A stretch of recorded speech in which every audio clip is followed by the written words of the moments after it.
Good afternoon and welcome, everybody. This would be the Jeff Cameron Show right here on 93.3 Real Talk Radio, Warchant TV. Happy Libations Friday. Loosey-goosey, conversational, laid-back edition of the Jeff Cameron Show.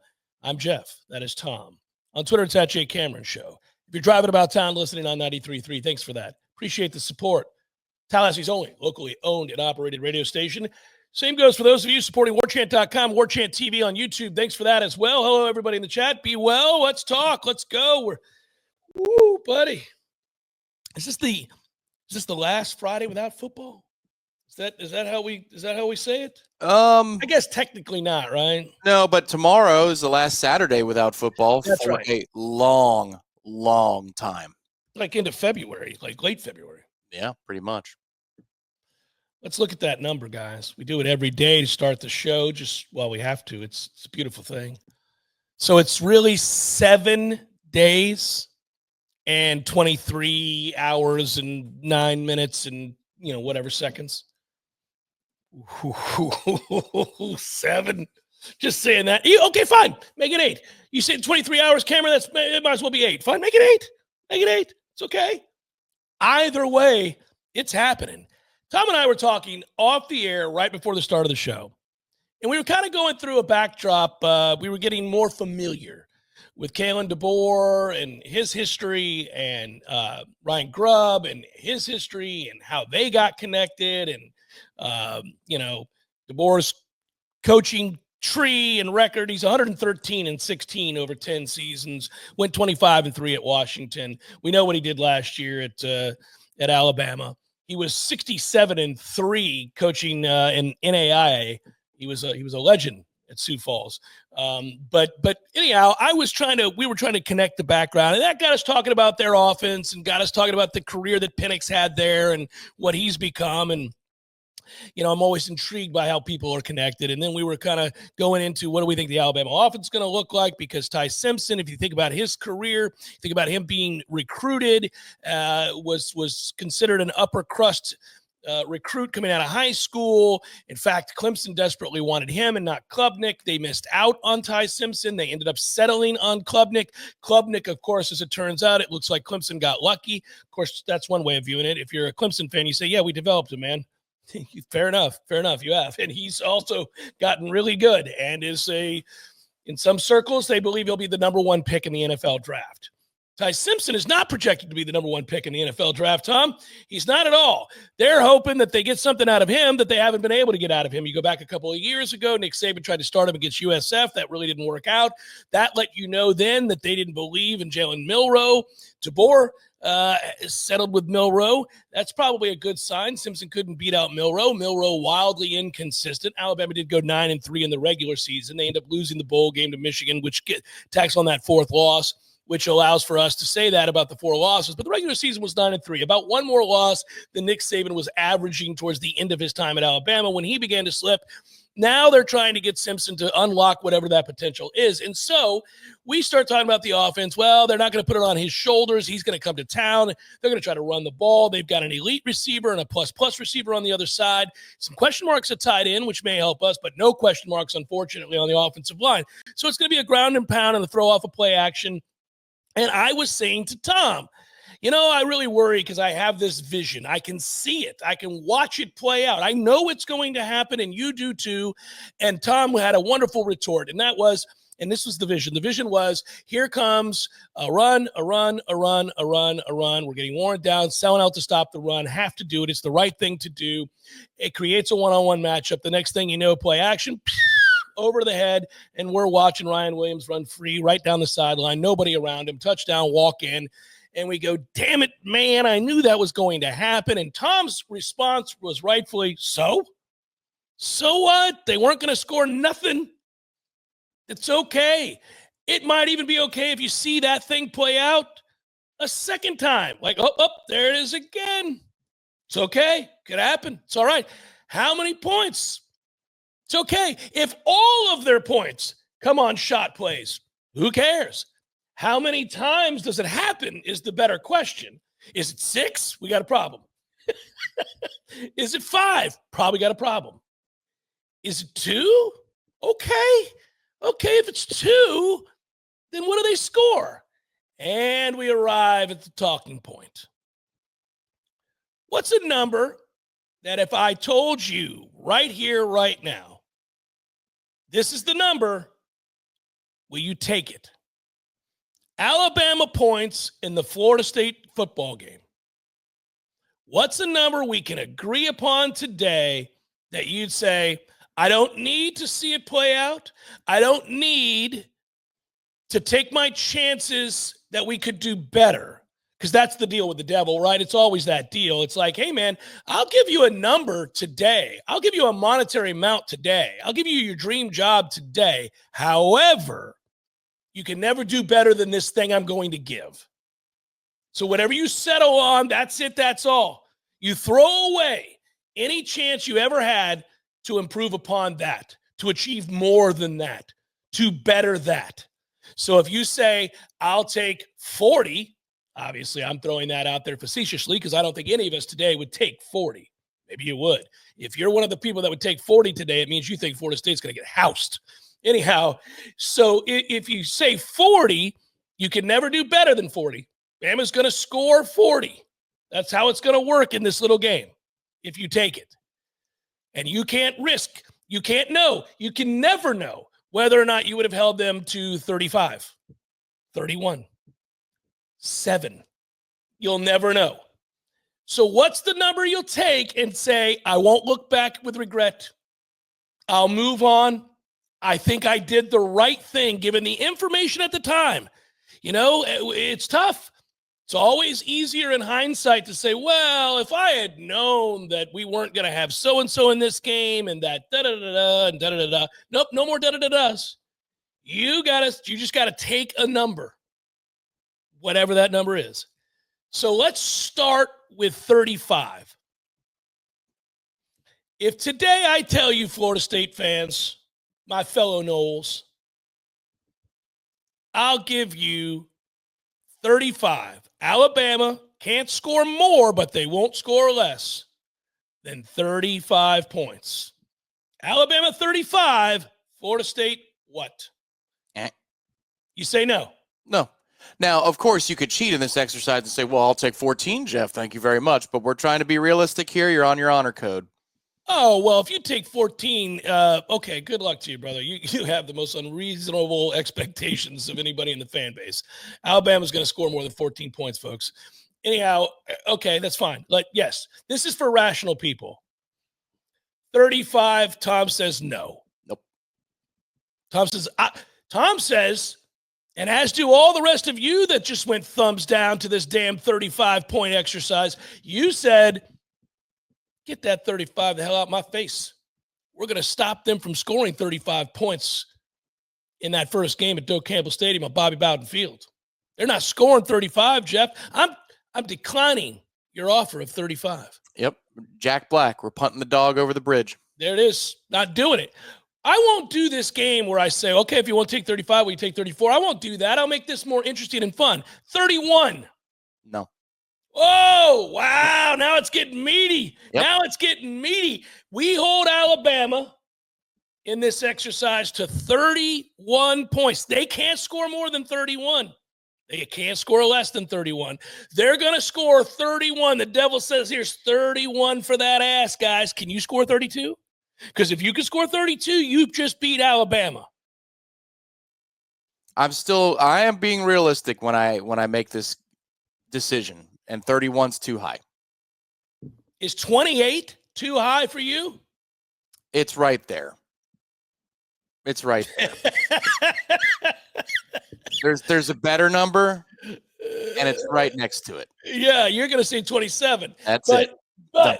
Done. But would you, though, for the purposes of this? Here I am. The devil's walked in. Tom, you represent Florida State. None of the other Noles know I'm negotiating with you, but I am. Have a cold one, buddy. Let's talk. I'm here as the devil of college football to tell you right here, right now, that I want to see a good football game. I'm tired of Florida State not living up to their end of the bargain. I'm going to give you and the Seminole Nation an opportunity to win a football game at home.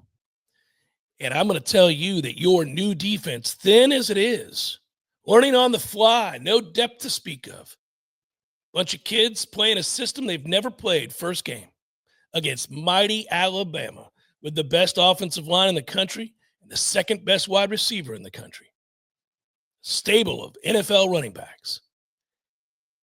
28 points. That's all they score, Tom. That's all they're going to score. Can the Noles score 29 points and win a football game at Doak Campbell State? Gus Malzahn's vaunted new offense, a serviceable offensive line, a quarterback with legs for days. That's what he does. Can you conjure up 29 points at home, Doak Campbell Stadium? Because if you can, Noles win the first game of the year, and they're the talk of college football after week 1 with a win over mighty Alabama, who visits Doak Campbell Stadium for the first time in their glorious history. You win if you can score 29 as we sit here today. That's the deal, 28. You take it? Yeah, I think the parameters of the Devils negotiation would have to be 28 or nothing. 28 or so. This is. You don't have another option. You don't get another. It's not. You can't negotiate this down. It can't be 27. Can't be 24. No, I'm giving you 28 today. I just walked through the door. I gave you a cold beer. I talked about the nature of college football. I talked about the excitement I have. I said I'm tired of the Noles being down. Tom, I'm giving you 28 points right now. This is the one and only deal I'm going to give you. After that, I'm leaving. I'm going to somebody else who wants to make a deal. I think 28's fair. Anything with a 2 in front of it puts us in a position where that game is no disaster, and it might just be a win. Yes, so I would take 28. So you're hitting on the point that I wanted to make. It's funny because if we're being honest with ourselves about this exercise, you don't know whether or not we can score 29 points against Alabama's defense with this offense. We don't know whether or not we match up in a way that it would allow us to score 30, 31, 34 points. Seems like a lot against Alabama. But you say to yourself, if I take that 28, if I make that deal with the devil and say, you know what, Alabama cannot score any more than 28 points, you say in that moment, no matter what happens, we're not embarrassed. I'll tell you why, because 28 to 10 is not embarrassing. 28 to 7 is not embarrassing. There are way more historical losses on the ledger for Florida State in which a team scored vastly more than 28 points. We've witnessed Notre Dame put up a number last year, and that could have been a much greater number. They just decided to call off the dogs once they got the effing 52 points. So 28 to 7, 28 to 14, 28 to 17, no matter what, you're not going to get embarrassed. I would even argue, although it's a tough argument to make, that if you took the 28 and said, I'll do it, I know we're going to hold Alabama to 28. If you got blanked, if you lost 28 to nothing, it's still not exceedingly embarrassing. It's not like, oh, we can't recover from this. You're not going to be facing effing Alabama anytime soon moving on. Look, Tom, I know getting shut out at home on the heels of 2-10 is a tough look. No, that is I would say immediately that is a fireable offense for the offensive coordinator. 0 points. Not when you airdrop in a bunch of veterans. If this was Gus takes over a bunch of sophomores and juniors, no problem. But you brought in 5 veteran offensive linemen, 2 veteran receivers, a veteran tight end, a potential superstar at running back. But fine, don't play him. Veteran running back from Oklahoma, a quarterback who's been around forever as well. Limited, yes, but with a skill set for a game that should be able to see you score 17 to 20 points. If you score 0, I'm off them that quickly. And I don't care what Alabama scores. They scored 10. Don't care. Not care. No, that's absurd. That is absurd. Because again, the defense has some veterans, of course, at certain levels. But I think we all agree that the offense floor is higher than the defensive floor, considering the context and the circumstances of installing a new system. Holy God! So if the defense were to give up a high number for this game, you'd forgive that. The equivalent of what? Scoring 0 for Florida State's offense is giving up 35, 38, 41. No, in the 40s. I think it's in the 40s. All right. That's still, you could say it's 45. I could stomach that better than the offense scoring 0. If the offense scores 0, burn it down. I'm done. They're not going to score 0. The defense could very well give up 40-something points. I'm inclined to take the Devils' offer of 31. I'm inclined to take that offer. I'm surprised that you're so steep. I thought you'd take 35, to be honest. I might. If he's not going to allow me to negotiate.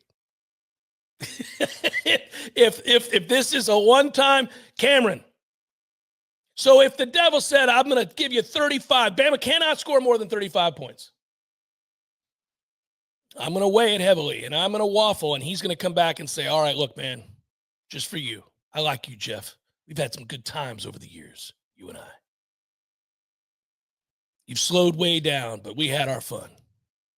For you, I'll give you 34. And I say, all right, Devil, I'll take that 34. Thanks for the good times. I'll take that 34, and thank you for the good times. I'll see you later when we play Miami.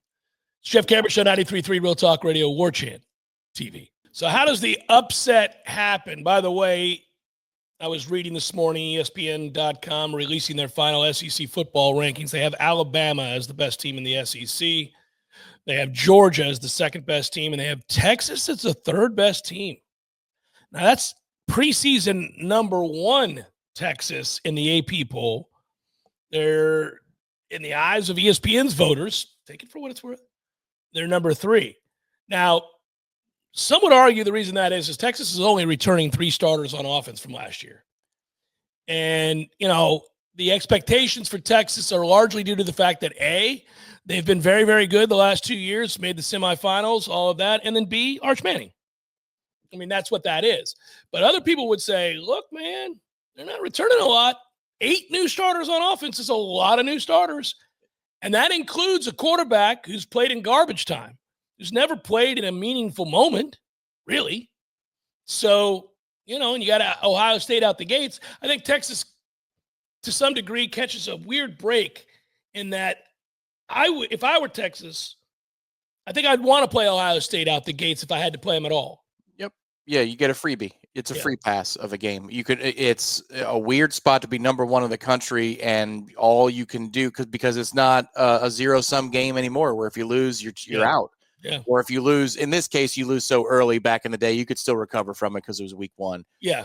But yeah, it's a freebie. If you win, it's a bonus, even though you're number 1. I'd say, and I'm cynical like this, I would call what ESPN's doing engagement farming, putting Texas at number 3. I think that's good for clicks. And also, they don't have the TV rights to the game for Ohio State and Texas. They do have the rights for the Alabama game against Florida State. So I think this might be a little bit of engagement farming going on.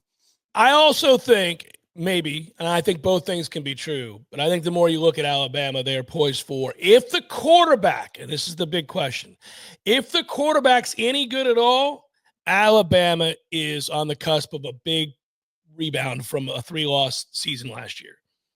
Because again, if you're going to go segment group by segment group, they are loaded. So it's like they ought to be very good.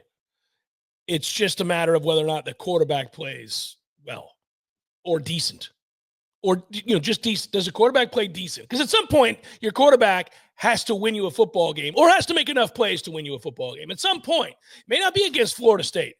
Maybe we don't have the horses. Maybe we do. But they're going to have to play a game that is in a hostile atmosphere. They're in the SEC, and they're going to play a team with like athletes. They're in the SEC. At some point, he's going to have to make some freaking plays in the second half of a football game. Yeah, it might be out the gate against us, but it's certainly they're going between the hedges on the 27th of September. There it is. Yeah. Like he's going to have to make plays. Right. Well, and I think it's totally fair. It's not just because I'm trying to pick on our opponent and have some fun at their expense. I think the limiting question to put them number 1 is DeBoer up to the challenge? I would, if you're telling me let's move Texas out of it because they've got so many new starters. Okay, that's fair. So you're giving me Alabama and Georgia? I'm taking Kirby Smart. Kirby's done it. Kirby's proven it. It's a different beast in this conference. When you punch up a weight class, Mike Norvell's track record before coming to Florida State was impeccable. Well, it's a different beast when you come up a weight class. And there's no doubt that leaving Washington and going to Alabama is coming up from middle heavyweight to a heavyweight level. And so I think it's a fair question if we're doing this ranking game from an honest perspective of who's the best in the SEC. I got to see it from DeBoer. I haven't yet. What I saw last year was inexplicable clunkers on the road against teams they should never lose to. So I don't trust that. I would put, if you told me I had to put Alabama and Georgia 1-2, that for that reason, and also because Georgia's hosting the head-to-head matchup, I'm putting Georgia ahead in that circumstance. It's interesting. I have LSU rated a lot higher than the folks at ESPN do, and this is the fun conversation. I start with the quarterback. So, like, Georgia loves Gunnar Stockton. LSU loves and should Garrett Nussmeier, who's a Heisman candidate. You start with these quarterbacks and you say, well, do you feel good about your quarterback? This is the old, to give him credit, it's the old Colin Cowherd thing in the NFL. When your schedule comes out, who are the quarterbacks you face? That's what you do. You're like, well, Penix could be a problem. He looks like he's on the cusp of being a problem. Saints don't have a quarterback. Not worried about that. Carolina, well, we don't know. That was a bit of a turnaround last year, so we'll see if that's going to be a problem. And you go through the division, and then you go outside the division. Who else do we have? Well, I believe we have Buffalo. That's a problem. He's a really good quarterback. We got, and you start doing all this, and you just go through the quarterbacks. I do the same thing here, and that brings me back to the point of where Florida State and the points that you would take or not take or whatever it is to deal with the devil that we had a lot of fun with a moment ago. Is Ty Simpson going to be ready to make plays and to do, if this is a close game, if you can keep it close by halftime, put some game pressure on a huge favorite. Alabama nearly a 2-touchdown favorite over Florida State.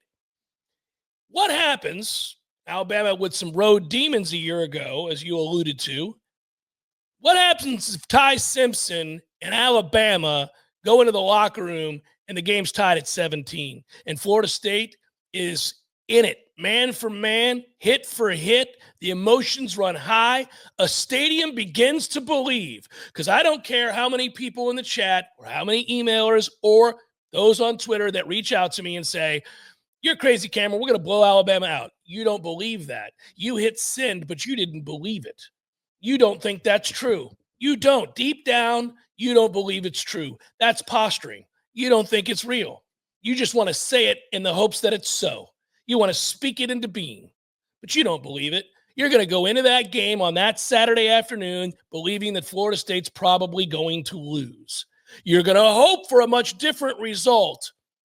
But if I could whittle away all the false bravado and the enhanced belief brought on by one too many beers, you would say, all right, fair enough, man. I don't think we're going to beat Alabama.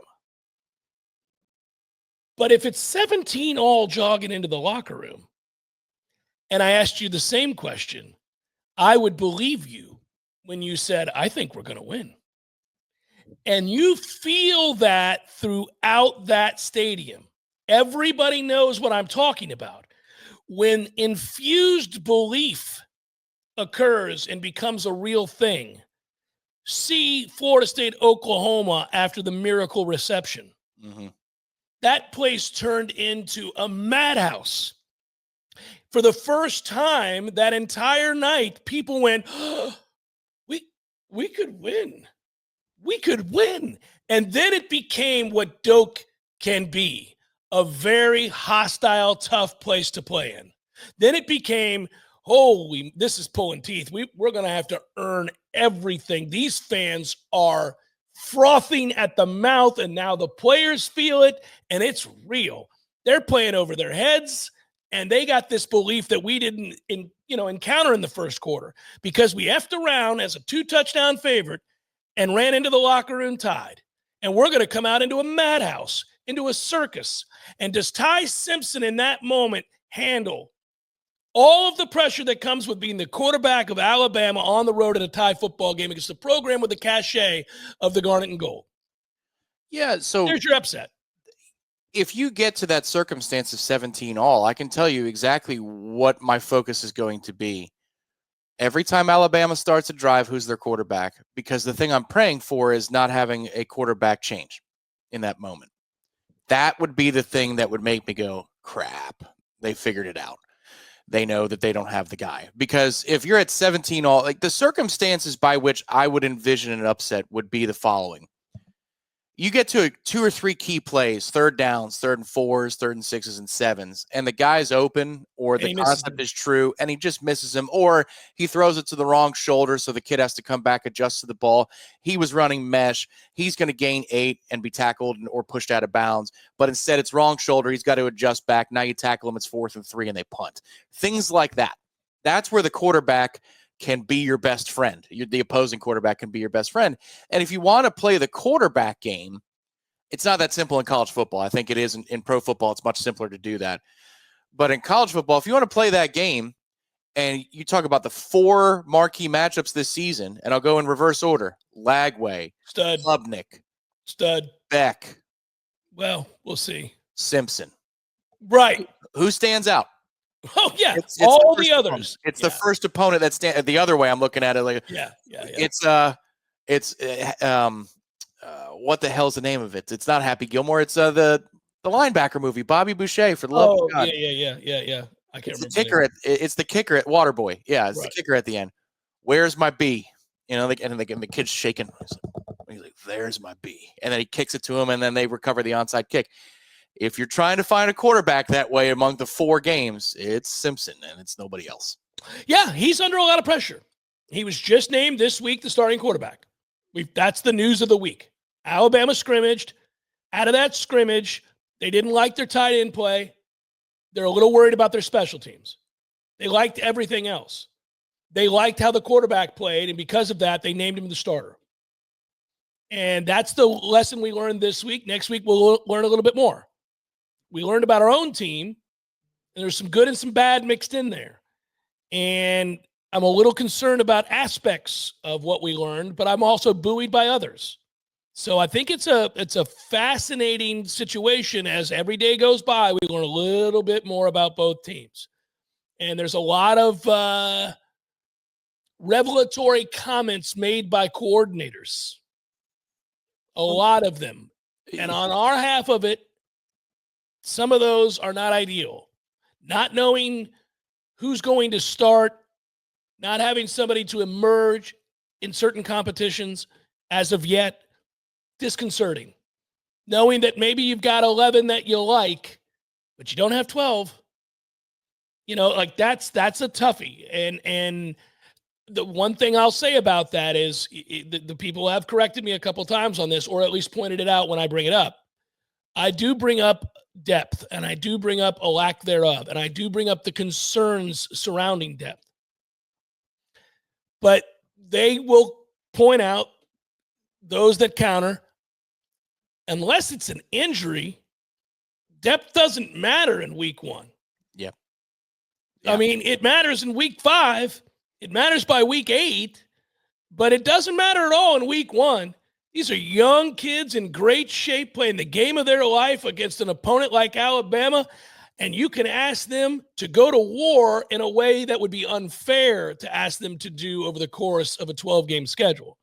But in a 1-game schedule, because you got nobody the next week and nobody the week after that and a bye, and then it's Virginia. I mean, you got a month before you got to saddle up again and be a man.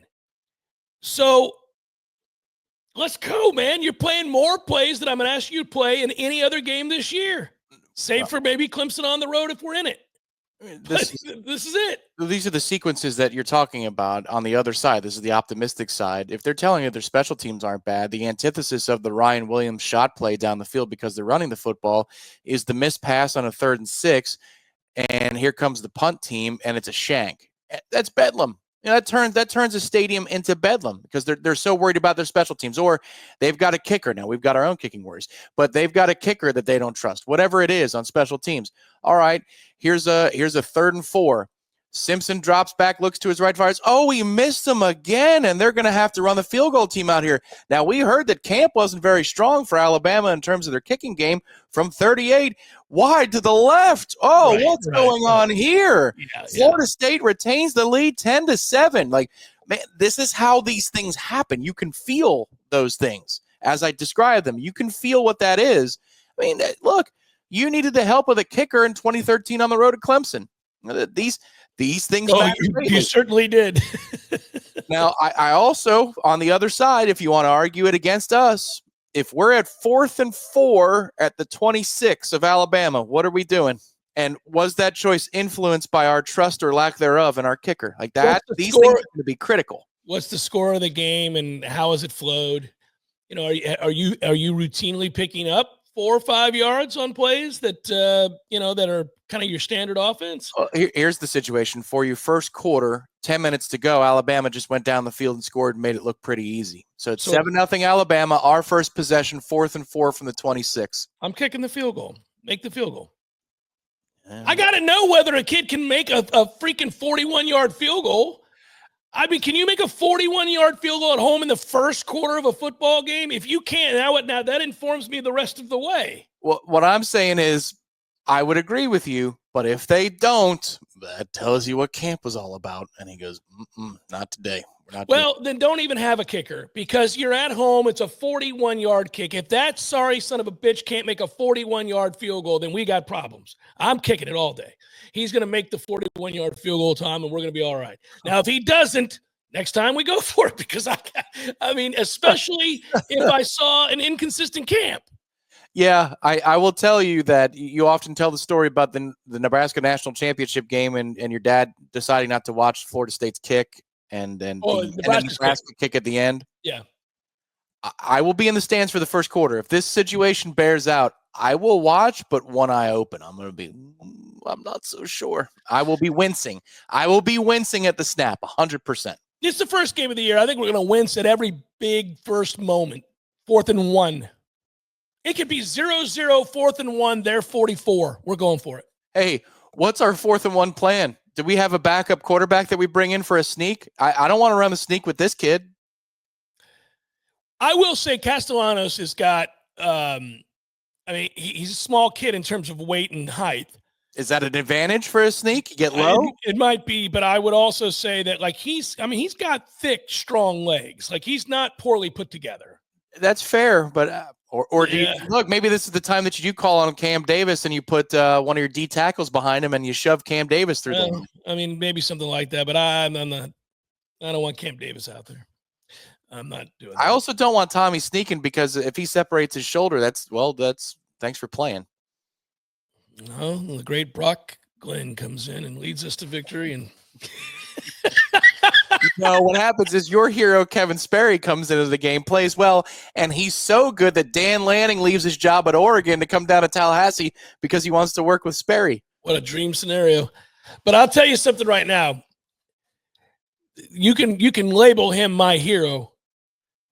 It's Gus Malzahn's hero.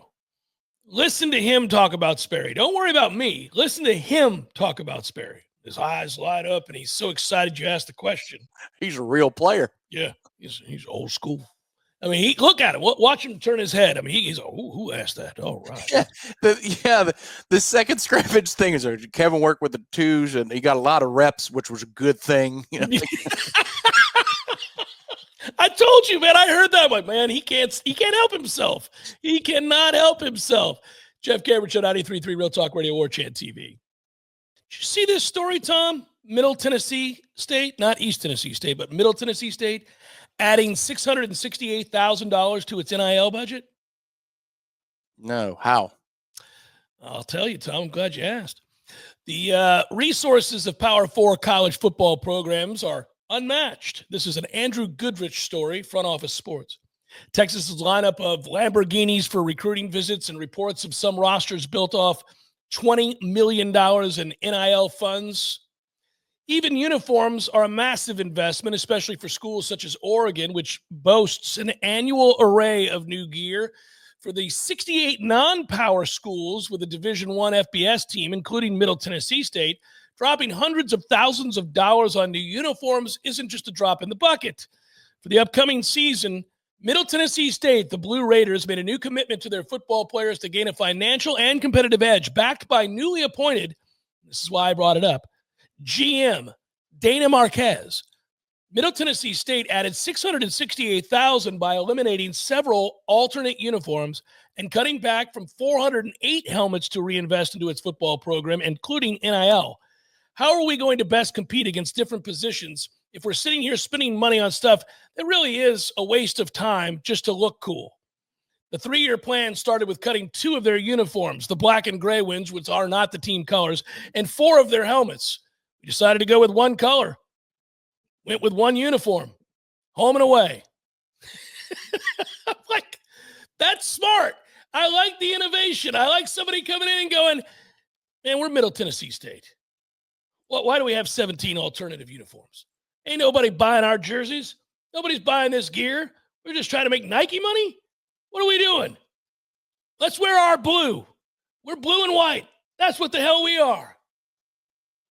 Yeah, I didn't realize that it was that expensive. I didn't either.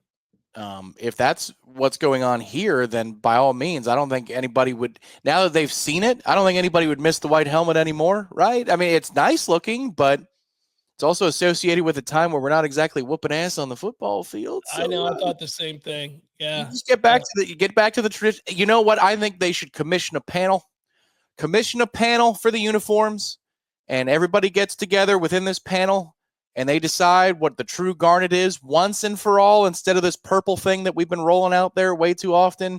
And we decide whether the spear on the helmet should be the one from 2014 or the one that had been for decades before, the vintage spear. We decide on the midfield logo.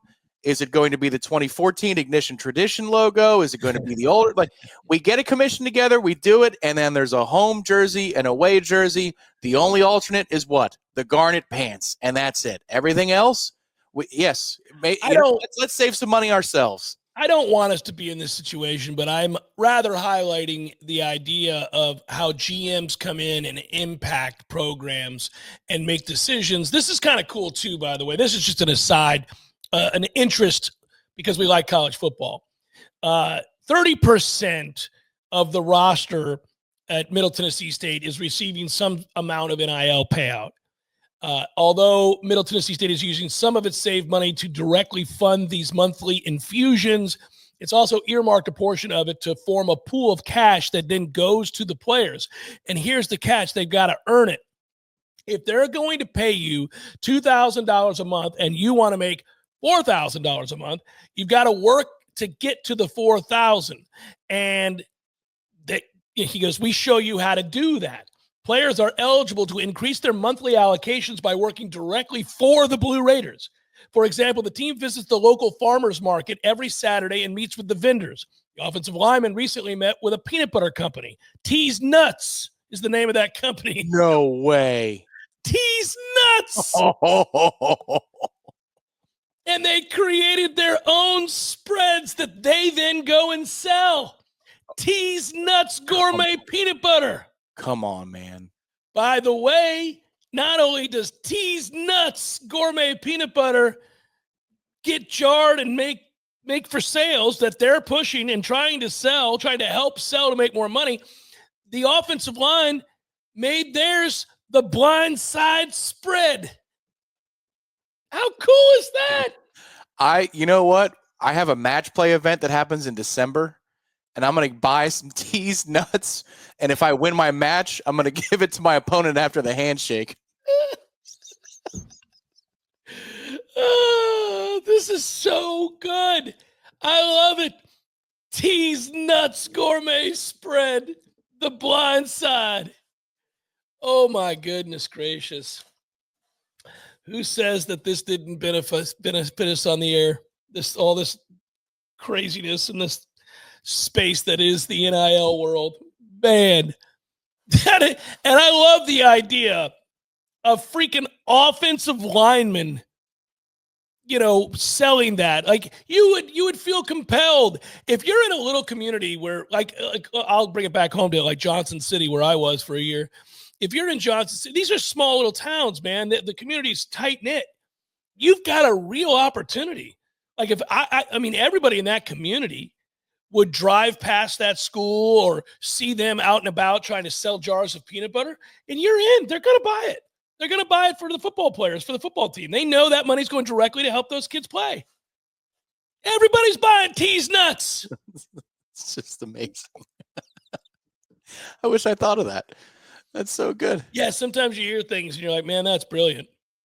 Well, I always thought that Captain D's should have peanuts at the table like Cody's Roadhouse did back in the day. So when you sit down, they're like, all right, we'll be back in a minute with your drinks. In the meantime, enjoy Captain D's nuts. And if they just decided to go shorthand, enjoy D's nuts. That's right.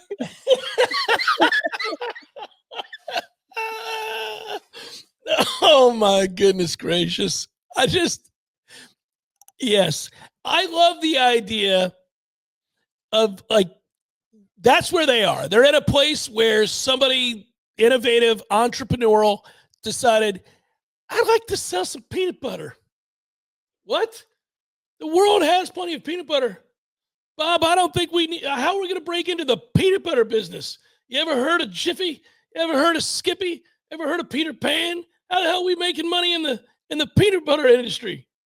You know, we're going to make it with T's nuts. That's right. You need a catchy name. Oh, I got you covered, man. We're going to make it with T's nuts. Okay, I hear you. Say more. What else we got going here? We'll have the players sell it for us. What? Yep, they can call it whatever they want other than the banner being T's nuts. So they want to make the blind side spread. There it is. They're going to make the blind side spread for these T's nuts. Out of curiosity, as somebody who doesn't like peanut butter, but I love, just normal peanuts roasted, cocktail, whatever. Do you have a brand, and do you go chunky or the other kind? Oh no, I go creamy. I don't go chunky. Creamy, not chunky. And is there a hierarchy of brands for you, or does it really matter in whatever's like, say, on sale, BOGO for the week? Here's the problem. The best peanut butters are the ones that admittedly they've infused with sugar. And so when you're eating a brand of peanut butter, any of them, if they've got sugar in it, it tastes great. But that's not real peanut butter. And it's an acquired taste to go the other route, to eat just the wholesome mashed up nuts. And it turns into peanut butter. And once you acquire that taste, the more raw and organic peanut butter that you eat, the less you can eat the sugary other peanut butter. So it's like, once you stop drinking soda, you can't go back to soda. And it's funny how that works, because I remember when I first stopped drinking soda, which has been years and years and years and years and years. But like the first time that I went back to having a soda after not having one for like 2 years, I just had something struck my fancy and I was like, I'm going to get a soda. And then I did. And I remember drinking it. I think it was like a Coke. And I was like, oh, I was just overwhelmed by how sweet it was. It's like, how did I ever drink this? But one time in my lifetime, I love the hell out of some cherry Coke now. Back in the day. Oh, yeah. Cherry Coke. Cherry Coke was delicious. Yeah. And I can't drink it anymore. I even have a sip of it now. I'm like, And that same way is what's happened for me with the peanut butter. Yeah, same thing here. Maybe at the movies for something that's sweet to go along with the popcorn. But yeah, wild cherry Pepsi back in the day was something else. It was a delightful drink. But you're right. Now your stomach turns over if that happens. That's the same thing. It's another thing in the movies. You remember? Did you ever put the liquid butter in the popcorn? Yeah, that's pure garbage, and I smothered it. I smothered it on my popcorn. I mean, I wouldn't use that to kill bugs. It's just so gross. Actually, while you're talking, I know specifically how I feel if I have that kind of popcorn with any of that stuff on it. Like how it makes me feel within a half an hour of eating it is death. Your body's telling you, what are you doing? What are you doing? Quickly to follow up, I did ask during the segment one of our contacts in merchandising at Florida State if alternate uniforms are worth the squeeze financially for them. And the answer is, at a place like this, 100%, it's worth it. You will profit off of it. And also, kids legitimately think about coming to universities because they can wear different uniforms. I believe that to be true. I'm just saying that at Middle Tennessee State, they understand it's not. Nobody's like, oh, look at that alternate MTSU jersey. No, they're not doing that. Hour number 2 forthcoming. Stay with. Hour number 2, Jeff Cameron Show, Libations Friday, loosey-goosey. Let's go. 93.3 Real Talk FM and on Warchant TV on the YouTube channel. Thanks, everybody. Thanks for watching. Thanks for being here. We're counting them down. Not too far now. Hang in there. Hold on. We are close. About to happen. That's a good thing. On Twitter, it's at Jay Cameron Show. Later this hour, Matt Lasser going to join us. We're going to talk about the latest commitment for Florida State. It's a linebacker. Hey, linebacker recruiting. But we'll see. I think the thing of it is, and I'll ask him this close to the season, no matter if it's a yes from a big name or if it's a decommit yesterday or whatever it might be, I think everybody's just really kind of grain of salt right now because they're just thinking about the actual football, and they know how much that's going to impact the recruiting side of things.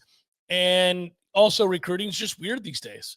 But our Matt Lasser does a great job of covering it. So I certainly want to get his insights on this. Something that I don't think I'll talk to him about, Tom, but that is something that we could bring up at a later date. You realize that Florida State is in on a top 15 basketball recruit as well.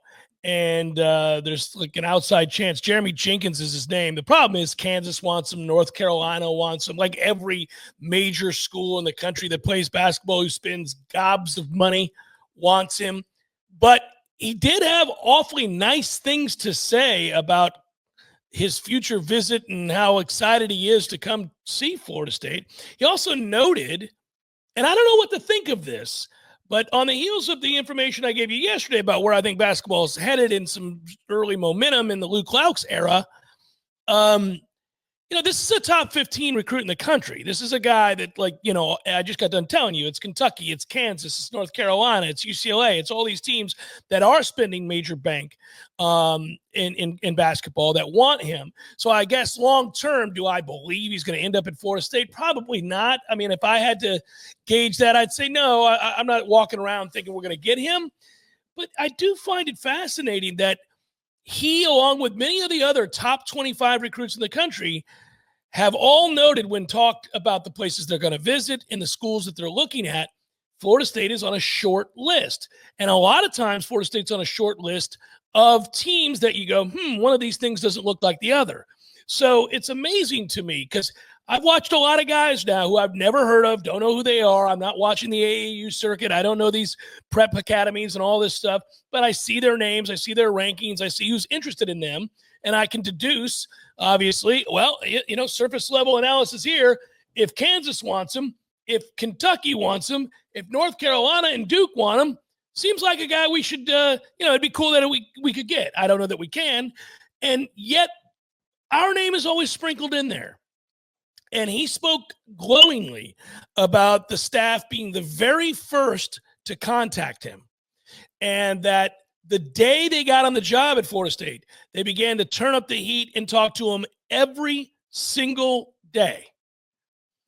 They're going for it, Tom, because what people need to know and why I bring this up is I don't think you waste your time, nor do I think you should waste your time on a top 20 recruit that you have no chance to get. It's a colossal waste of time. Unless you think you can get them. Because I don't think they would bother if they didn't think they could. Yeah, it's probably a fair assessment. I do think that you need to make inroads and make some noise within the recruiting community. And so these kids are all on teams with each other. It's not quite like, in the football world, there might be counties that you're trying to get involved with. Mm-hmm. But in basketball, the elite players all are on the same teams, or they're all on a collection of, maybe 5 to 10 elite teams.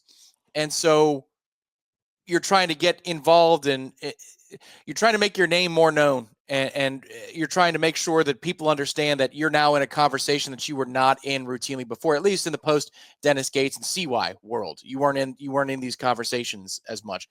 Think about it to me like, when sometimes Florida State might have recruited somebody's brother in order to make sure that the younger brother, who was a lot better, might, take notice.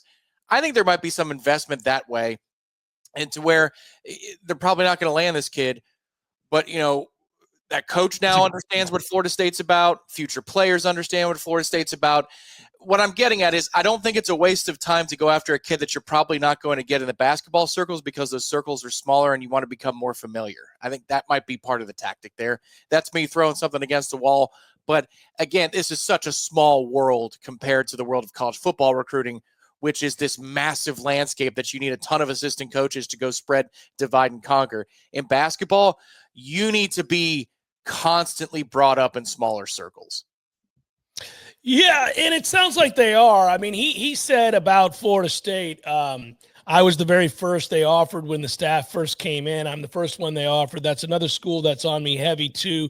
Coaches talk to me every single day. We talk about the program. They just got Marcus Ponder, so they're really trying to get another Miami guy to come up there and turn this into a big class. Yeah, so he sees like what they're trying to do. That Marcus Ponder thing may have tentacles. That may end up turning into this other thing too. That's how you build momentum, right? You get this marquee guy who could be the bedrock, and all of a sudden, because of course he's a center, but this kid's a guard.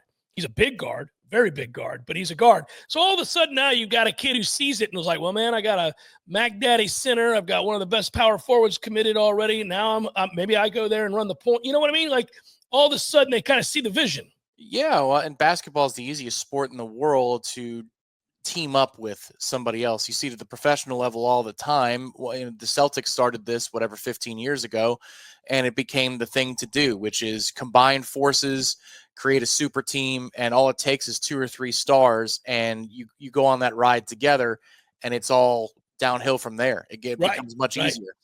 So I could see where things might be contagious in the college basketball world. The tougher thing here with college basketball is, of course, that you're together for 9 months, 10 months, and then you move on to the NBA if you really are at that level. So what's interesting to me is Florida State is going after the top line player at a rate that I did not expect. Not at all. But what's going to carry this program is how they do with their 3 and 4 year players, or at the very least, multi-year. You want to go 2 and 3 years in the program? Fine, let's do that. How do they cultivate those players? Because those are the players that are going to be the culture setters. They're going to be the tone setters, and they're going to be the ones that I think we latch on to more as fans because you can associate them with the program while Florida State is shuffling in and out a couple of one and dones or a couple of transfers who only have 1 year to go. You're building 2 different things, 2 very different things at the same time. But I got to tell you, I'm very surprised that Florida State basketball is going after the top line talent like Ham did under CY and Dennis Gates. I didn't think that was possible in a rev share / NIL era, but here we are. It'd be weird to continue to document. I recently reached out to Luke Laux. I think that there's going to be an opportunity to have him back on the show again real soon, kind of get updates. And he's a guy that said when he landed here and took this job that he wanted to be much more active in the way that he talks about the program, presents the program in the community, comes on shows like mine, talks to the media, much more of an open book, much more of a, hey, listen, we got to gain some momentum here for this thing. We got to get people involved. Well, the thing I like about him especially is right from the get-go in his introductory press conference, which you don't have to get in the weeds in the introductory press conference if you don't want to, because it's more about you're setting the tone, and it's very generalized, and it can be preachy. It could be like Mike Norvell's was. You can be preachy and talk about general things, and people are going to clap no matter what. But he got into the money straight away. He's 15 minutes into his tenure officially as Florida State's head coach, and he's talking about, well, we can't afford certain players, so we're going to have to go after certain other players. I have really enjoyed the transparency in that regard. So if he does come back on, I'd love to know where the hell the money's coming from, or if he's changed his mind at Florida State. This is probably a more fair question, but if he's changed his mind as to what Florida State can do when it comes to landing top recruits. Has he gotten enough resources together in 4 months, 5 months time that he thinks they can do things a little bit better than he thought before? Yeah, it's fun to follow, and I at least feel that there's some energy around the program. Again, we'll see where it all lands. Pivot here very quickly, just to note, I'm sure some of you saw this already. Deion Sanders was amongst the headline makers, along with Florida's Tim Tebow, to be honest with you. They had an AP all-time All-American team honoring 100 years worth of college football greats. So you know that Barry Sanders is going to be in that, Charles Woodson and guys like that. But I wanted to see it from a Florida State standpoint because I think it's cool. We collectively love the story, the all-time story of college football. And the story is told with these players. And what they did is they went through and they looked for qualified players, and they must have been AP first-team All-Americans at least once in their careers. Professional accolades were not considered in the process. So they ended up having basically a dozen AP college football writers participating in a voting effort, selecting players across generations and eras to be represented the top All-Americans at their respective positions throughout a century of college football. It'll tell you just how good at one time the Pitt Panthers weren't playing football. They, along with Ohio State, have the most well-represented programs on the first team with 3 selections apiece. This would piss me off, by the way, if I were a Pitt fan. They really do. A lot of you old-time college football fans know this. You know, when you go back, whether it be, Tony Dorsett or Dan Marino, you go on and on and on. They had so many good players. But there was a stretch, Tom, in the early days of me getting into college football, before you were born, Pitt was really good. Like, they were really good, and they had good players all the time. And it was it was one of those programs that if you were to talk about college football, you couldn't go very long in the early 80s anyhow without bringing them up. And you can see how quickly it can all turn. It's like the great fear of every program. What are we always saying? Oh, don't become Nebraska. Don't fool around and become Nebraska. Because for a long time, there wasn't a greater program with more cachet in football than Nebraska, for what they had accomplished. And now they're an afterthought in college football. They really don't come up. Like, we would start talking about the big-time programs that carry the most weight in college football. You'd be talking a long time before you got to Nebraska right now. And that was what? A 20-year, dearth of success to where all of a sudden they were out of the picture? Out of the picture. I really think more and more, Tom, it's a good damn thing that 2013 and 2023 happened to Florida State.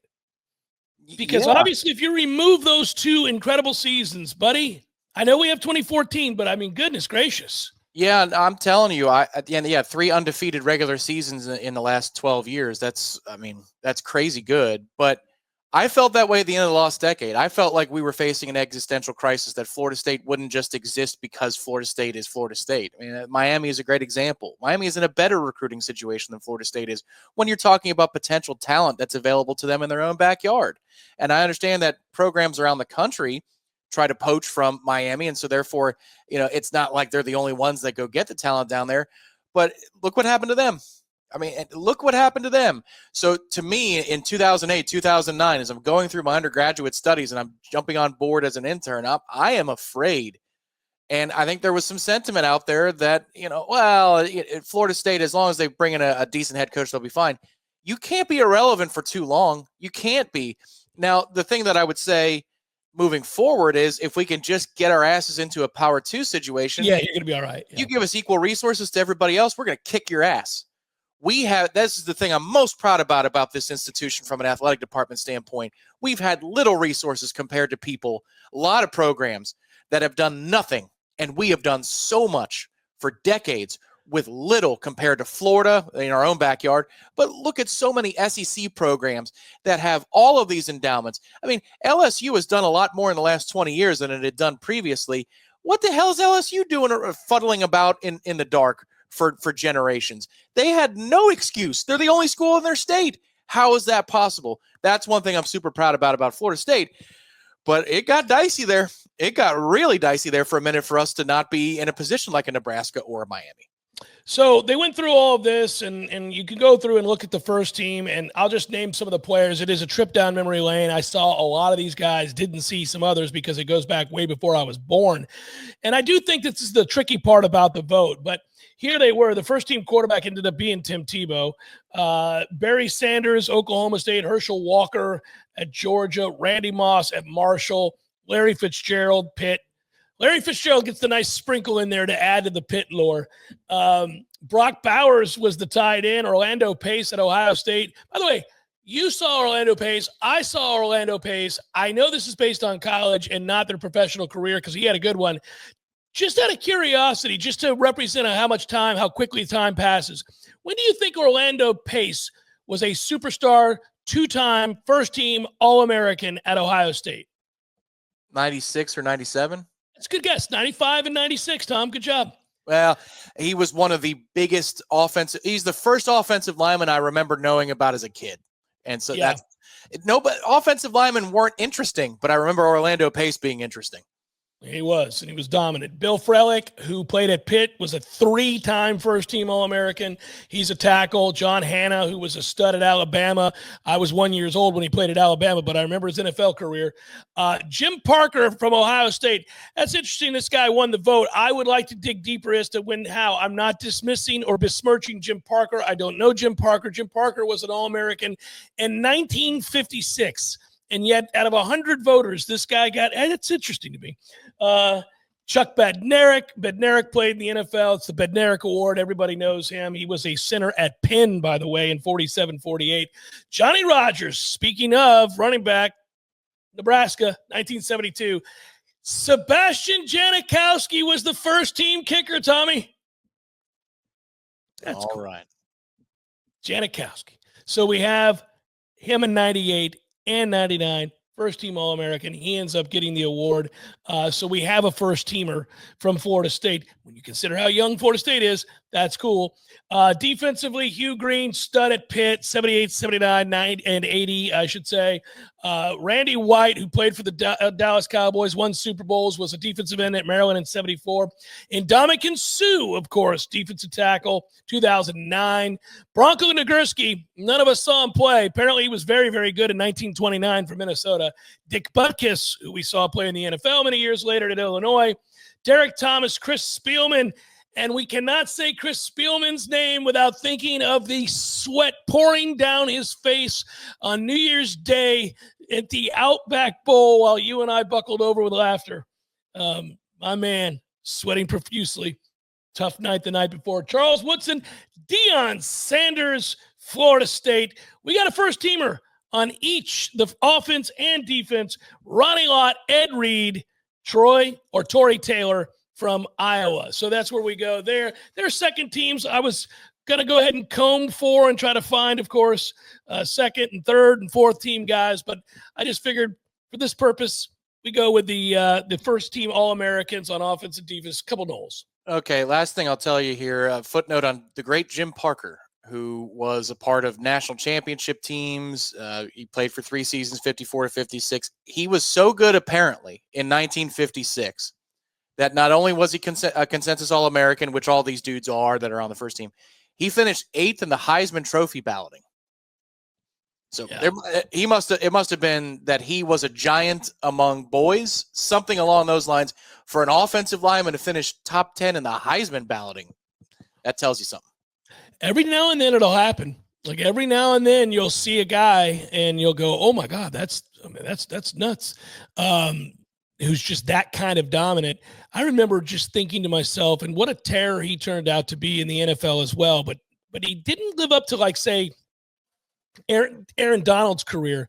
Like Ndamukong Suh in college, you remember thinking was unblockable. And people talk about him as a physical menace in the NFL and that he could dominate matchups. I remember not Chris Long, but his brother, the other Long, not Howie, who's the father, but the other Long that played in the NFL forever, who was originally committed to Florida State as an offensive lineman. That Long, Jake Long, is it? Mm-hmm. Anyhow, he said that his very first game in the NFL was against Ndamukong Suh. And he thought, well, I'm not going to be able to play in this league. If all of the men are like this man that I have to block each week, I cannot do that. Can you imagine? And he's a mountain of a man. He was like, I can't deal with this. This is ridiculous. Yeah. This guy's the strongest human being I've ever run across, and I'm from a family of mutants. Good news for him is he was one of a kind as well. You talked about Nebraska earlier. Nebraska was nothing. Nebraska still is nothing. We talk about Nebraska here in Tallahassee because our defensive coordinator was pretty good at Nebraska. But Ndamukong Suh brought back Nebraska into the common conversation like it's 1996 all over again. He was must-see TV. I remember being in my early 20s, and I'd ask the people at Poor Paul's if they could put on the Nebraska game because I wanted to watch Ndamukong Suh. And people are like, good call. Let's see what Ndamukong Suh's doing. I mean, he was a household name. Yeah, and he's a weird cat to get a handle on, and we'll move on from Sue. But honestly, it's a weird guy to get a handle on because he was kind of a cheap shot artist throughout. Not kind of, he was a cheap shot artist throughout his NFL career. Did all kinds of reprehensible things after the play where you're like, what are you doing? You kicked the man in the testicles. What is this? And at the same time, he was one of the first players I can remember after he signed his big paycheck after getting drafted high in the first round. And he turned around and built Nebraska a brand new library and gym. Yeah. Complicated figure. One of the guys he got was my namesake, TJ Lang, for the Green Bay Packers. That's who we got between the boys. The one thing I'll say for him, because he is a Super Bowl champion with the Bucs. Super Bowl champion in Ndamukong Suh, indeed. Yes. At least he didn't do the Clemson thing where they're actually violating your body, in a way that really, when Christian Wilkins got cut, that all that footage came back up between what the stuff that he did. Yeah. And the stuff that the linebacker did, Ben Boulware. Pokey. Of all head coaches, I'm surprised that Dabo Swinney stood for that nonsense. I won't touch it. They would. But I won't touch it, sir. The Jeff Cameron Show, 93.3 Real Talk Radio, Warchant TV. Welcome back, Jeff Cameron Show, 93.3 Real Talk Radio, Warchant TV. Matt Lasser joining us now, as he's wont to do after commits say, yes, I do. Although this is a weird one. Matt Lasser covers recruiting for us here at Warchant. First of all, good to see you, buddy. Secondly, should we be excited? Tom, throw up that graphic really quick. I'm not trying to rain on our parade, but as you can see here, it's worth noting that the latest big-name recruit to say yes to Florida State has said yes to a lot of people and then changed his mind, including us previously. Isaiah Williams, the young man out of Leesburg, at 6'1", 220 pounds, linebacker that can do some things. Everybody covets the talent. We'll see now. Now, he shut down his recruiting after saying yes this time. That's good to know, but you look at the graphic there. Said yes to Louisville back in November of 23, decommitted in January of 24. Said yes to Syracuse in April of 24, decommitted in August of 24. Said yes to us at Florida State, September of 24, decommitted in November of 24. Committed to the University of Florida, those pigs, in March of 2025. Flipped to Ole Miss in May of 2025, and flipped back to the Garnet and Gold in August as of today in 2025, this morning on a Libations Friday. So we celebrate the talent. Should we believe the yes? Yeah, I'm not sure there yet. We knew Ole Miss was never going to happen. We knew that was never going to stay, but we didn't really know where he was going to go. Why, by the way? Why did we know that? It was just the feeling of the recruitment. It had been said by multiple national guys that he was not expected to end up at Ole Miss. It was nothing to Ole Miss. It was even like, I remember Gators Online Corey Bender reporting when he flipped to Ole Miss that NIL deals weren't even in place. Like that hadn't even been negotiated yet. You had like the agent didn't even know it was coming at that point too. Like there was a bunch of things where like the Ole Miss stuff just didn't fit. It was very weird. It was a very weird point in the recruitment because like Florida and Florida State were always the two main ones here, at least once he started to blow up after Syracuse, Louisville. Because at one point he tried to commit to Florida right before he committed to Florida State the first time. He tried to commit to Florida and they told him no. And then he came to Florida State a few days later and committed to Florida State then. But the feeling around Florida State and around the program inside the building was always that he wanted to be at Florida State. Was that they always thought they would end up with him. So I think there is a little bit of confidence that this may be the last one. The threat I could see is Florida. But again, for there to be that many commits, that many flips, and for programs to not back off, that shows you how talented this kid is, right? Like that's a red flag. 100% that's a red flag, and it'd be a red flag with any recruitment, no matter if the kid's a good kid, a bad kid. I do think Isaiah's a good kid from talking to him a bunch. He's always been great. He's always easy to talk to, seems to come from a good family, all that kind of stuff. But just the talent is unreal. To overlook all that and all the switching and all that stuff, that means the talent has to be A1, and he is the number one linebacker in Rivals for a reason. Who was his primary recruiter? Who was the coach? JP. So JP did a great job here. At first, it was Randy Shannon. and then he decommitted in season. When he God knows decommitted we from would have Florida never State, got him if that had stayed. yeah. I mean, when when he decommitted, it made sense, right? It was from Florida State. It was when the season was going bad. He had committed earlier in the season. At the time, he was posting at Miami a bunch in Miami gloves. So like back then, that made sense. There was no surprises there. This was a surprise. I woke up like 30 minutes ago and woke up to this and and had to run to my laptop and start working. So it's a fun, big get from Florida State. I remember originally doing the video with Tom and Michael the first time when it was such a big get at that time that he wasn't in that cycle. We were still in the 2025 cycle and he was 26 guy, but we still had to do a video for it because he's just that talented and it's that big of a get. Where is Florida State recruiting at right now? And I mean, listen, I think most people have it in their minds a little bit on the back burner because the season's about to start. And we know that Florida State had that big run and then they kind of dropped off and it got quiet again. And now you have this commit. Out of curiosity, while I have you, tell my listeners and the folks there at Warchant exactly where we're at. Where do you think Florida State's at in terms of commits and maybe future commits and just the recruiting buzz around the program? We all know it's going to be affected by wins and losses, and which is what makes it so hard to get overly excited or even overly negative from week to week because the games are going to matter.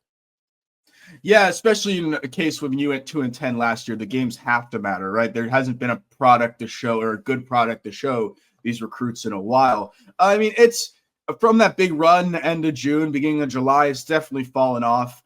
You had Deron Parks commit, but then you've also had 2 decommitments in Amari Thomas and one yesterday in D lineman James Tank Carrington. So this is a good bring the momentum back kind of day, just because it feels like it's fallen off so much with those 2 decommits. And we actually, I'll plug it we were supposed to have a podcast, a new recruiting podcast coming out later today that we have to go re-record parts of now because of this. But we do talk about those decommitments.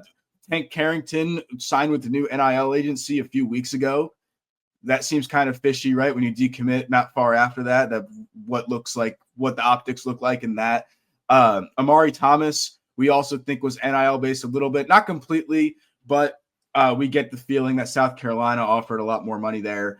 And then the running backs, running backs are slow rolling right now. When you have a guy like Usman who's going to be here multiple years, you can do that. And that kind of ties up your funds in the running back room as well, right? Like you don't want to go overpay for a guy who, when you already have your Usman who's going to be your main starter. So there's a lot of that going on. But for recruiting in general, this is huge for momentum, especially going into a big visit weekend of the Alabama game. You have a lot of top guys coming on campus that weekend. Isaiah Williams is expected there as well. He was still a flip target to come in, and that's supposed to be a big impression to make that weekend. But you also have Johnny Jones, a top 10 offensive tackle in the class coming from Venice. His teammate, a top edge rusher from Venice, Ashari Charles, who's committed to Miami. But that's a battle with Florida State, Miami, and Texas Tech. Again, so that's a hard one to get into NIL-wise when you have Texas Tech there. Cameron Wilson from Syracuse commit, who's expected to come for that Alabama weekend. A lot of big names, and then a lot of commitments are also expected that weekend as well. So this is a good momentum shift going into that Alabama game. And if you can capitalize from this going into that, it could be huge, and we could see another big run. I'm always curious. Final thing, Matt. I'm always curious. So you got a game as high profile as you could possibly play against Alabama, and we all know, that everybody's waiting for bated breath for that game. But does it matter? I guess this is probably not the right way to say it, but like if they win, does it matter if they win or lose? No, yeah, I don't think so. Okay, it's just show you're competitive. Right? I think that's all you need to do. I think that's the main thing for this Alabama game, right? It'd be awesome if they won. It would be huge and better for everybody if they won either way. Of course, that seems to be a given, right? Yeah. But I don't think, if you lose by a field goal, you lose by a touchdown, I think you're in the same spot, and it doesn't really matter, right? Like the biggest thing about bringing these recruits to this big of a game is the atmosphere. The new Doak, the sold out Doak, and it's rocking. That's why you're bringing them to that game, is like, this is what it's like here. This is how it can be. This is the special atmosphere that we have. And that's why you bring them to that game. It's not win or lose. Again, the product matters this year for recruiting more than any other, just because you're coming off 2-10. but you just need to show you're on the right track. You need to show that you're improving. You need to show that the offense has life and will score more than a touchdown or a field goal, and that the defense is competent too and can stop Alabama a couple times. Win or lose, it doesn't matter in that for a game of that magnitude, because obviously you're not really expected to win in the first place. Our recruiting analyst, Matt Lacera, when does the new pod drop? That's a question for Tom, but sometime today. Don't know what time, sometime this afternoon. We have to go re-record that. We literally talked about Isaiah Williams like for a good 10 minutes. So we have to go and re-record and say, hey, whatever. That's this business. You see down at the bottom, you can get Warchant for just $1. What are you guys waiting on? Go ahead and do that. Thanks, Matt. Talk to you later, buddy. Thank you. Yeah. Matt Lacera, warchant.com. Read his stuff, follow him, listen to the new pod. It's Jeff Cameron Show, 93.3 Real Talk Radio, Warchant TV. It's that time on a Libations Friday. Let's have at it. Let's embrace our friends at the Red Zone. Well, it's not really at the Red Zone. It's the Artisan Financial Strategies Red Zone. But let's embrace the sounder that is the Red Zone sounder. Let's do that now, and then we'll get after it. Welcome to the majesty. Every freaking rep. The elegance. To win the game. Oh, he hits the upright. It's no good. You have entered. Someone burned down the funeral home. You burnt the funeral home. Lives will be changed. Sideline. Touchdown. Unbelievable. Mothers will cry. When you see your players give all that they have and you lose that way, it's tough. Legacies are etched into eternity. I know who I am. North, South Dakota was his brother from West Virginia. This is the Red Zone. That's good to know. Building a winning game plan by scoring in the retirement red zone, something that's easy for you to do. If you go to NoleRetirement.com, that's NoleRetirement.com. You just fill out that little questionnaire, the email, and you'll claim your free retirement readiness assessment. Free. How cool is free? Financial planning, estate and legacy planning, risk management, business succession, exit strategies, investment management. If I didn't say that, Artisan Financial Strategies. Adam Tolliver, fellow Nole, die hard, doing the right thing. Been with us a couple years now and has helped a lot of our fellow Noles and non-Noles. That's okay. They'll help anybody get financially prepared for the retirement portion of your life, right? Whenever that may be. Find out if you're ready or not. NoleRetirement.com. Tom, first down. Let's go. Let's do it. All right, first down, I want you to set a Vegas over-under. I'm sure they actually have done one already. Team total Florida State points against Alabama. Set the number. Well, they did, didn't they? I mean, Bama's favored by 13.5. I think the total's 51. You can come up with the math. But let's do this. For Florida State team total, 21.5. 21.5. That's a good number. I like that number. You like that number? You feel like that's a fair number? I feel like that means you're feeling fairly positive about offensive developments. Is that fair to say? I think they'll have a game plan and a system that they can run and that they will execute within that system better, certainly a far cry better than anything we saw a year ago. So that consistency and ability to maybe exploit with some wrinkles off of it, I think they'll have a little something in the coffers for Alabama. In that way, I feel like the move to Gus was to raise the floor, and I think that would be raising the floor. If last year's offense faced Alabama, they'd get shut out. I wouldn't give them a chance to cross the 50. Like that last year's offense was so effing bad.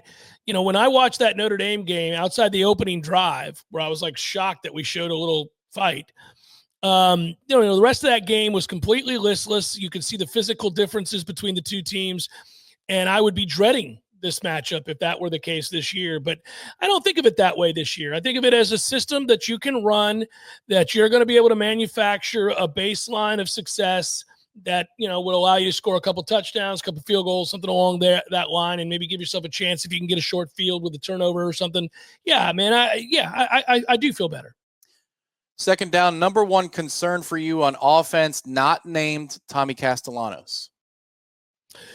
Well, this is going to sound, I mean, look, I think the answer is the receiving core because we don't have guys that have emerged at all.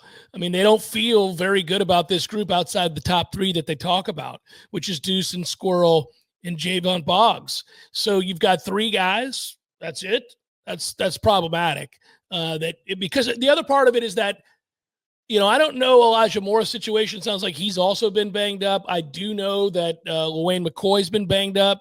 The only other receiver that you occasionally hear them talk about is Gibson.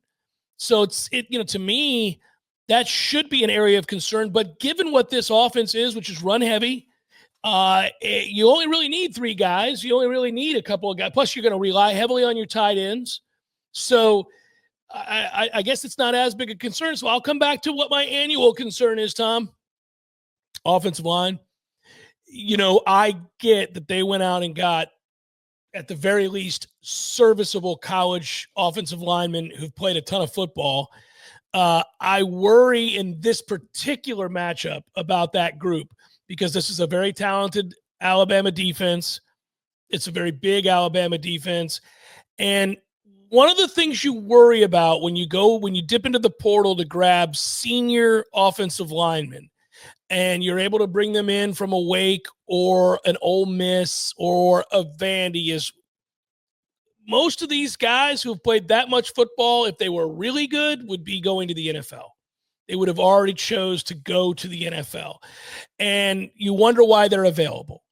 And that's just a fair thing to worry about. If you're a fifth-year offensive lineman or a sixth-year offensive lineman where we had, the COVID situation, then you wonder why they're still sticking around college football because it's likely their best chance to make a payday. And so that concerns me going against an elite group. All right, third down will be about the defense. What will be the strongest part of the defense this year? I'm not talking Bama. I'm talking about this season. What's going to be the strong point of the defense? Believe it or not, I think the secondary, the way they deploy the secondary. I think that they'll get something out of that group that has no shortage of athletes and a diverse skill set. They've got size back there. They've got speed back there. They've got length back there. I think that they can use these guys in a proper way to get the most out of them. And, it stands to reason when we're talking about a 3-3-5. I understand it morphs into a lot of things. And we don't totally know how everybody's going to be used. But when you talk about five on the back end and moving them around and maneuvering them and bringing them from different angles and utilizing their skill sets based on down and distance and the things they can do well, and finding out what those things are. I think they've dedicated this off season to figuring out what guys do well and putting them in a position to succeed in a way that was not true of the previous regime, in which they had a cookie cutter way of doing things and just put guys there and hope that they could mold into whatever that was. I think this is more suited for guys' individual skill sets and deploying them in a manner that allows them to succeed. So, yeah, I'll go that secondary will be the most improved. Fourth down, we've talked a lot about Alabama, and we get it. Alabama has more talent top to bottom. It's an upset for a reason if Florida State was to score it. So for fourth down, how are you feeling about the Miami game? Do you feel any better than you did before camp started? I love the fact that Miami's greatest concern is at wide receiver. Last year, obviously, they went into the season understanding that their defense was going to be cheeks, and they really worried about the secondary. Now, they liked their defensive line, and they thought they were physical enough at linebacker, but they struggled to cover anybody. And so this ended up being a problem because obviously teams were able to put up a lot of points against Miami. And despite the prolific nature of their offense, what they had at quarterback, what they had with Restrepo, what they had at running back with Martinez, they really, really struggled to win the important games that they needed to win. And even some of the ones that they did win, you look back on it now, you're like, my God, really? The Cal game, the Virginia Tech game? I mean, there were so many moments. Obviously, they had a place in the ACC championship game if they could have just held on to a huge lead against Syracuse, but they couldn't get stops. So why do I bring that up? Well, I bring that up because they knew that was a concern going into the season, and all of the people that cover that team and are close to that team said that. They said, man, I'm really worried. I'm really worried about this secondary. I think it's going to get exposed. I think they've got real problems there. Turned out to be true. If you listen to those same people currently, they say, I like their offensive line. I like their defensive line. We think Carson's going to be good, maybe not Ward good, but good, and we don't have anybody to throw to. Well, if they're as right about the lack of receiver talent and depth as they were about the secondary concerns a year ago, that's really good news. That's really good news. So now you tell me you can't exploit a Florida State team at wide receiver, and then you become kind of one-dimensional. And I think Tony can deal with that, even if he doesn't have the horses necessary to consistently dominate good offenses. He can dominate or at least excel against a team that's very limited, let's say, in what they can do to attack you. And that game is here in Tallahassee. And I do think that, by that point in the season, we will certainly have an identity. We will know exactly what we are. I think that'll be a huge atmosphere. I can just picture that. I think there's a desperation to this year's Miami game because of the way it changes your season. Let's assume for a second, and I don't like to do this, but let's assume for a second that you lost to Alabama, and maybe even convincingly so. Let's also assume, for the purposes of this exercise, that you bounce back, win the 2 easy games that are gift-wrapped, and go on the road and beat Virginia.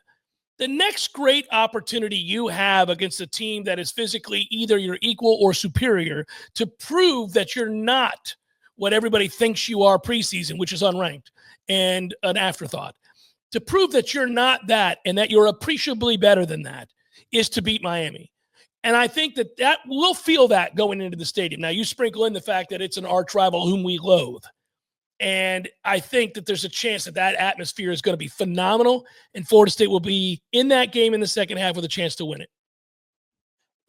The Miami game for me is an exciting thing to think about and ponder, because if you break in some of these younger players, let's just say the defensive line is exactly as Tony White is describing it to you.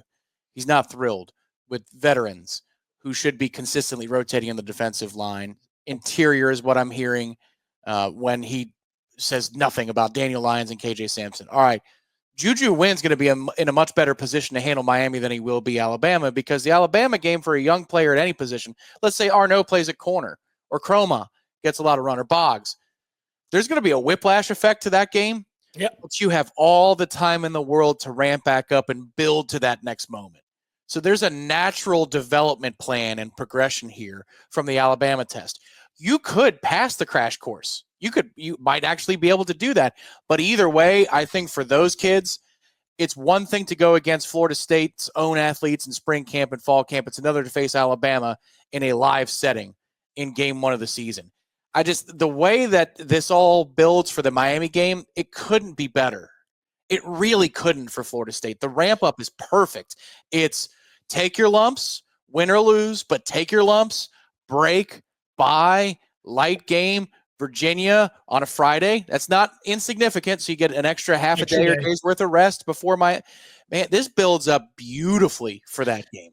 I think it does too. And I want to throw one thing in there. You talked about, when you're young and the whiplash effect and having to play so many young guys against an experienced, talented, deep, physical Alabama team. And you brought up the various names of guys that we think are going to have to play and hopefully play well. And you brought up Arnaud and you bring up Wynn. I think it's a lot harder on, say, those two than it is Boggs and Chroma. I think with your offensive skill set, look, as a running back, if you can block it up and you run with physicality and you're a strong guy, and he has confidence, you may have to get used to getting hit harder than you've ever been hit before. But if they're physically mature enough to handle that, I don't worry about it. I think he can deal with the speed of it. I think he can deal with the physicality. I think dealing with physicality, the combination of physicality and speed for a win as a true freshman going up, it's a grown-ass man projected to go to the NFL on the offensive line for Alabama, that's a different deal. I think for Arnaud having to try to cover a Williams or somebody like that, buddy, that there's a world of difference between high school and college, and I receiver against DB, that's a problem. The good news is you're helped to some degree by the fact that we're going to be playing zone. It doesn't mean that you're not going to be in a one-on-one because look, zone turns into man at some point. The ball is thrown a certain guy's way. You got to come up, make a play, or he's in your area and the ball's in the air and you're going to have to be able to track it better than he can flag it down. So it doesn't solve all your problems, but it's a hell of a lot easier than if this is a fuller system and Arnaud was playing in his first game and you're like, good luck, go play man. Here it is on an island, baby. Sometimes you'll have a safety over there. Sometimes you won't. That's not the case in this particular system. So they are helped a little bit there, but yeah, this first test in some ways, if you look at it as just that, a growing opportunity and a test, which sounds defeated, and I'm not. I think there's a chance they could win this football game or compete in it. This is extremely valuable if you eye towards Miami and your ACC schedule. Yeah, how you handle either a win or a loss is going to be really telling. I mean, it's going to be very, very telling. Final hour, fourth coverage. Stay with Jeff Cameron Show, 93.3 Real Talk Radio, Warchant TV.